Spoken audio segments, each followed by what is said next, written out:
అలాగే మైలవరం మండలం అన్న 2 మాటలు. థ్యాంక్ యూ అన్నయ్య, పిలవగానే వచ్చినారు మీరు. Thank you so much.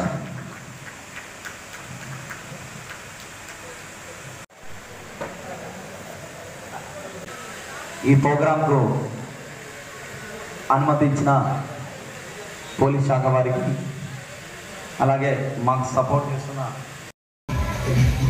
జై జనసేన, జై జనసేన, జై జనసేన. ఈరోజు జనసేన 11వ ఆవిర్భావ సందర్భంగా జమ్మలమడుగులో స్వచ్ఛందంగా మా జన సైనికులందరూ వచ్చి ఈ ర్యాలీని జయప్రదం చేయడం జరిగింది. అలాగే మా జనసేన నాయకుని యొక్క ఆశయాలు లక్ష్యాల గురించి మేము మాట్లాడుకోవడం జరిగింది. అలాగే ఈ పొత్తులో భాగంగా ఈ జమ్మలమడుగు నియోజకవర్గంలో ఎవరికి ఇచ్చినా కానీ మా జన సైనికులు మేము ఆ పార్టీకి సపోర్ట్ చేసి గెలిపిస్తామని, అలాగే మేము పోటీ చేసే దగ్గర ఇది పొత్తులో భాగంగా తెలుగుదేశం వాళ్ళు, బీజేపీ వాళ్ళు అందరూ కలిసికట్టుగా మా జనసేన గారిని గెలిపిస్తారని కోరుకుంటూ ఈ సభకు స్వచ్ఛందంగా విచ్చేసిన ప్రతి ఒక్క జన సైనికులకు అందరికీ హృదయపూర్వకంగా నమస్కారాలు.